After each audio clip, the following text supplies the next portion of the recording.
નમસ્કાર. આકાશવાણી સમાચાર રિધિ ઊંધાડ વાંચે છે. સૌપ્રથમ મુખ્ય સમાચાર. લોકસભા ચૂંટણીનો જાહેર પ્રચાર વેગવાન બનતો જાય છે. વિવિધ રાજકીય પક્ષો દ્વારા જનસભા, રેલી સહિત અનેક કાર્યક્રમો યોજાઈ રહ્યા છે. કેન્દ્રીય તપાસ બ્યુરો સીબીઆઈ શિશુઓની ગેરકાયદેસર હેરાફેરી માટેનું નેટવર્ક ખુલ્લું પાડ્યું છે. પશ્ચિમ બંગાળના ભૂપતિનગર બ્લાસ્ટ કેસમાં એનઆઈએ 2 મુખ્ય કાવતરાખોરોની ધરપકડ કરી છે.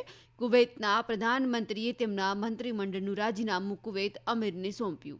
આઈપીએલમાં આજે 2 મેચ રમાશે. મુંબઈ ઇન્ડિયન્સનો મુકાબલો દિલ્હી કેપિટલ સામે, જ્યારે લખનૌ સુપર જાયન્ટ્સનો મુકાબલો ગુજરાત ટાઇટન્સ સામે થવાનો છે. સમાચાર વિગતવાર.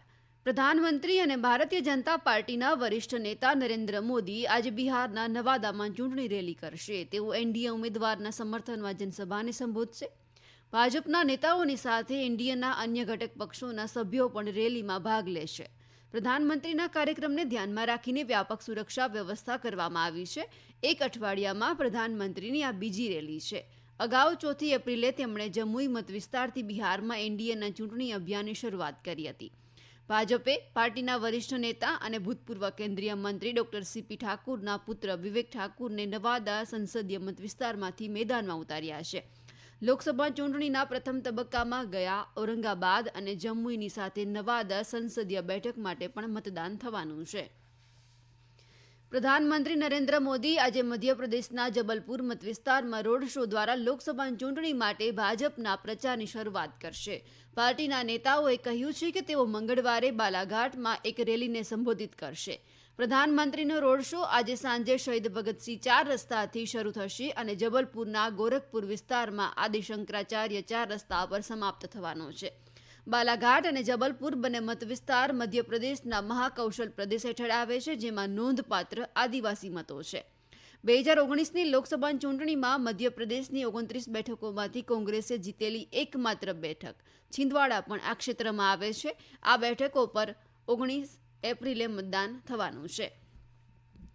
કોંગ્રેસ પક્ષે ગઈકાલે સાંજે તેલંગાણાના રંગારેડ્ડી જિલ્લાના થુકુગુડા ખાતે જનજતારા નામની જાહેર સભા સાથે ચૂંટણી અભિયાનની શરૂઆત કરી. તેલુગુમાં પાર્ટીના ચૂંટણી ઢંઢેરાનું અનાવરણ કર્યા પછી એક વિશાળ જાહેર સભાને સંબોધતા રાહુલ ગાંધીએ તેલંગાણામાં વિધાનસભાની ચૂંટણી દરમિયાન આપેલા વચનો પ્રત્યે કોંગ્રેસ પક્ષની પ્રતિબદ્ધતા પર ભાર મૂક્યો હતો. રોજગાર સર્જનના પ્રયાસો પર પ્રકાશ પાડતા રાહુલ ગાંધીએ ઉલ્લેખ કર્યો કે તેલંગાણામાં કોંગ્રેસ સરકારે વધુ રોજગારીની તકો માટે 30,000 નોકરીઓની સુવિધા આપી છે. તેમણે વિવિધ ક્ષેત્રોમાં બેરોજગાર વ્યક્તિઓને તાલીમ અને દર વર્ષે 1 લાખ રૂપિયાનું સ્ટાઇપેન્ડ આપવા માટેની પહેલની રૂપરેખા પણ આપી હતી.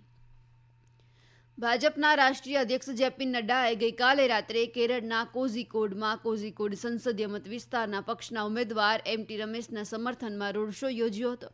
રોડ શો બાદ પક્ષના કાર્યકરોને સંબોધતા શ્રી નડ્ડાએ કહ્યું કે વિરોધ પક્ષો નેતાઓથી વંચિત છે, કારણ કે તેઓ કાં તો જેલમાં છે અથવા જામીન પર છે. શ્રી નડ્ડાએ કેરળમાં યુડીએફ અને એલડીએફ બંને એક જ સિક્કાની 2 બાજુ છે એમ કહેતા આક્ષેપ કર્યો હતો તે બંનેને માત્ર ભ્રષ્ટાચારમાં જ રસ છે. ભાજપના નેતાએ જણાવ્યું હતું કે રાજ્યમાં લૂંટશાહી પ્રવર્તે છે અને ઉમેર્યું હતું કે જો કે 2 મોરચા સ્થાનિક સ્તરે એકબીજા સાથે લડે છે, રાષ્ટ્રીય સ્તરે તેમના હાથ મિલાવવાથી દંભ અને વૈચારિક મૂંઝવણનો અનુભવ થાય છે. તેમણે કહ્યું કે છેલ્લા 10 વર્ષો દરમિયાન પ્રધાનમંત્રી નરેન્દ્ર મોદીએ યુવાનો, મહિલાઓ, ખેડૂતો અને અન્ય સીમાંત વર્ગો સહિત સમાજના તમામ વર્ગોની કાળજી પણ લીધી છે. કેન્દ્રીય તપાસ બ્યુરો સીબીઆઈ શિશુઓની ગેરકાયદેસર હેરાફેરી માટેનું નેટવર્ક ખુલ્લું પાડ્યું છે. આ નેટવર્ક આખા ભારતમાંથી શિશુઓની ગેરકાયદેસર ધોરણે હેરાફેરી જેવી પ્રવૃત્તિમાં સંડોવાયેલું છે. સીબીઆઈએ દિલ્હી અને હરિયાણામાં 7 સ્થળો પર દરોડા પાડ્યા અને શોધખોળ કાર્યવાહી કરી. તે કાર્યવાહી દરમિયાન માત્ર 1.5 દિવસ અને 15 દિવસના 2 બાળકો અને 1 મહિનાની બાળકીને બચાવી લેવામાં આવ્યા છે.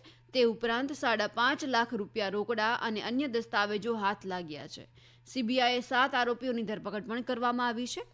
અત્યાર સુધીની તપાસ પરથી જાણવા મળ્યું છે કે આરોપી જાહેરાતના માધ્યમથી ફેસબુક પેજ અને વોટ્સએપ ગ્રુપ જેવા સોશિયલ મીડિયા પ્લેટફોર્મ પરથી દેશભરમાં બાળકને દત્તક લેવા માંગતા નિસંતાનના દંપતીઓ સાથે સંપર્ક સાધતા હતા.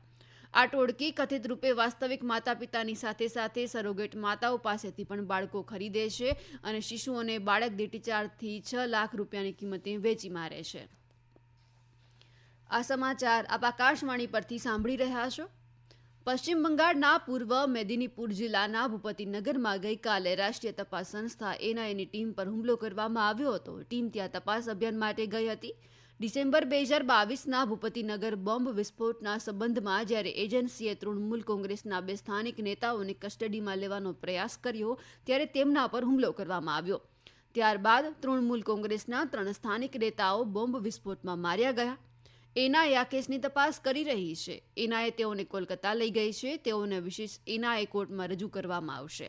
ગઈકાલે ધરપકડ કરાયેલા 8 લોકોમાં આ લોકોનો પણ સમાવેશ થાય છે.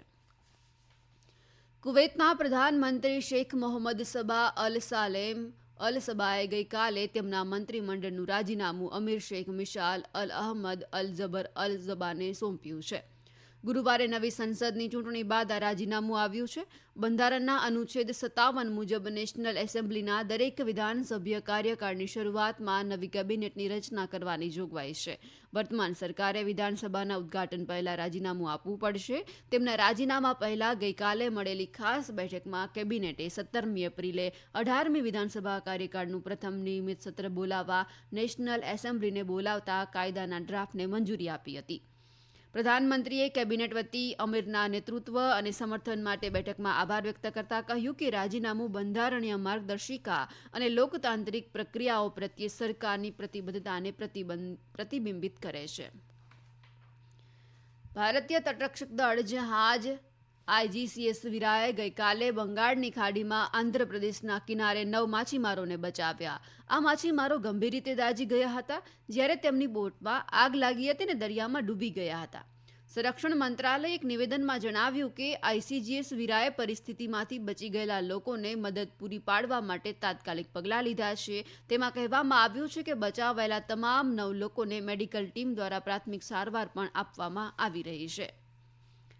આઈપીએલમાં આજે 2 મેચ રમાશે. મુંબઈ ઇન્ડિયન્સ મુંબઈના વાનખેડે સ્ટેડિયમમાં બપોરે 3:30 વાગે દિલ્હી કેપિટલ્સ સામે ટકરાશે, જ્યારે સાંજે 7:30 વાગે Lucknow super Giants લખનૌના Bharat Ratna Shri Atal Bihari Vajpayee એકાના cricket સ્ટેડિયમમાં ગુજરાત ટાઇટન્સનો સામનો કરશે. આ દરમિયાન જયપુરના સવાઈ માનસિંહ સ્ટેડિયમમાં રાજસ્થાન રોયલ્સે ગઈકાલે રોયલ ચેલેન્જર્સ બેંગ્લોરને 6 વિકેટે હરાવ્યું. 184 રનના લક્ષ્યનો પીછો કરતા રાજસ્થાન રોયલ્સે 19 ઓવર અને 1 બોલમાં 4 વિકેટે 189 રન બનાવ્યા હતા. જ્યારે આરસીબી માટે વિરાટ કોહલીએ 113 રન અને કેપ્ટન ડુ પ્લેસિસે 44 રન બનાવ્યા હતા.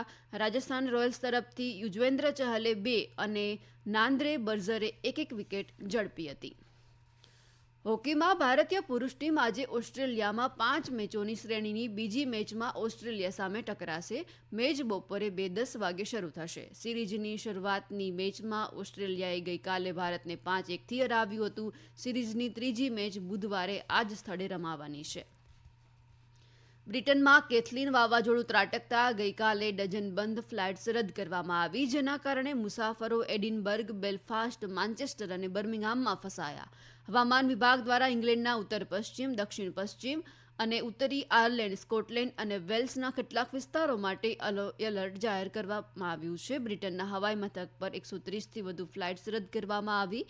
આ વાવાઝોડાના કારણે સમગ્ર બ્રિટનમાં તાપમાનમાં પણ વધારો થયો છે. હવામાનની આગાહી અનુસાર આ વાવાઝોડાની અસર આજે પણ ચાલુ રહેવાની સંભાવના છે. સ્કોટલેન્ડમાં ફ્લાઇટ્સ ઉપરાંત રેલવે અને ફેરી સેવાઓને પણ અસર થઈ છે.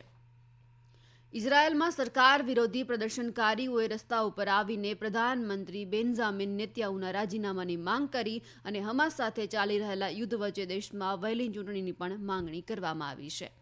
અંતે મુખ્ય સમાચાર ફરી એકવાર. લોકસભા ચૂંટણીનો જાહેર પ્રચાર વેગવાન બનતો જાય છે. વિવિધ રાજકીય પક્ષો દ્વારા જનસભા, રેલી સહિત અનેક કાર્યક્રમો યોજાઈ રહ્યા છે. કેન્દ્રીય તપાસ બ્યુરો સીબીઆઈ શિશુઓની ગેરકાયદેસર હેરાફેરી માટેનું નેટવર્ક ખુલ્લું પાડ્યું છે.